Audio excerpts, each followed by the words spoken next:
Travels by Broomstick comes to you from South Wales, the land of the dragon. Oh, and sheep. We got lots of sheep. Welcome to all you good people out there in podcast land. So, let's get the broomstick out the garage, and off we go.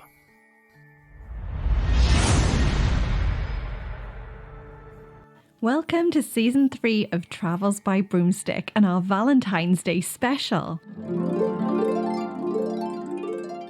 Valentine's Day is a day of romance, love and affection. Or is it? One of the most popular Valentine's Day gifts are flowers, and I'm sure that lots of people will be receiving beautiful bunches of flowers today. But what happens when these beautiful blooms become a deadly weapon? Today's journey takes us to the site of what used to be the King's Head Public House and Hotel, situated in Cuckfield Village, in the Mid-Sussex district of West Sussex in England. The ghost who haunts the King's Head Public House and Hotel is cheerfully known as Geranium Jane. But who was she and how did she get her name? Jane was a servant girl who was working at the King's Head Hotel. She was friendly and very beautiful.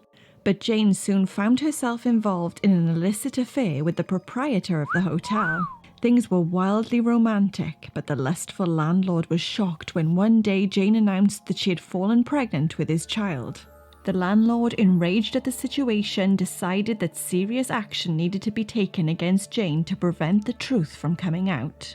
He could not let his wife know of the infidelity, and he did not want the public to know about his indiscretion.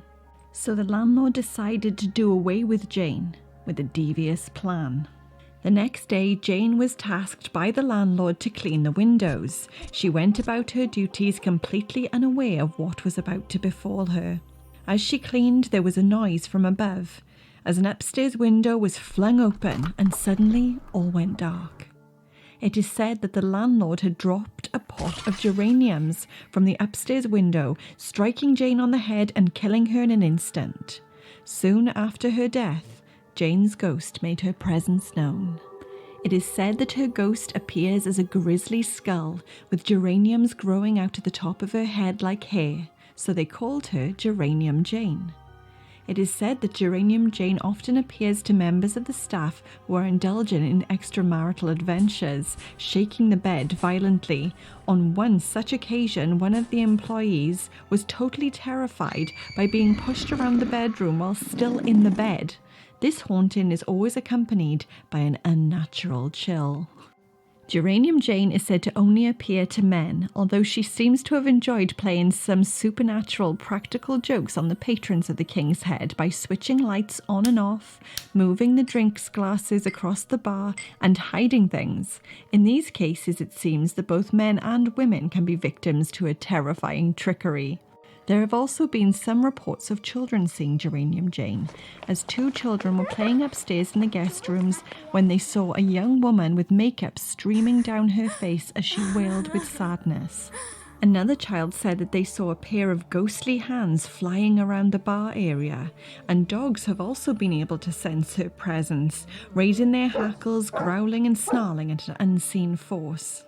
The King's Head Hotel and Public House is now called King's Mews, a residential building after it was closed down in 2004, and the hauntings apparently no longer take place. But the question still remains, was this an accident or brutal betrayal from her lover? Well, as usual, there's only one question to ask. How many brooms do you rate the story of Geranium Jane? Well, I'm going to give Geranium Jane 3 brooms. And do you think it was an accident, or do you think that he actually killed her? No, it was obviously an accident. He opened the window above and the pot of geraniums was on the shelf there and boom. In fact, she was pregnant, had nothing to do with it, of course. So more tragic accident than tragic love story. Absolutely, and I'm sticking to that. So while we were there, did you pick up anything strange or ghostly? No, not at all.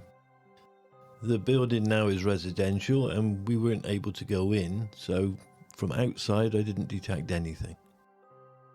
Well, that's quite good. And you didn't see Geranium Jane, like, looking out of the window or disturbing any plant pots?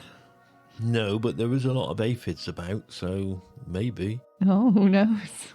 Angry flies, they get everywhere. Well, that concludes our adventures for this week. We hope you have a very happy Valentine's Day, and be careful. Look out for falling flowers.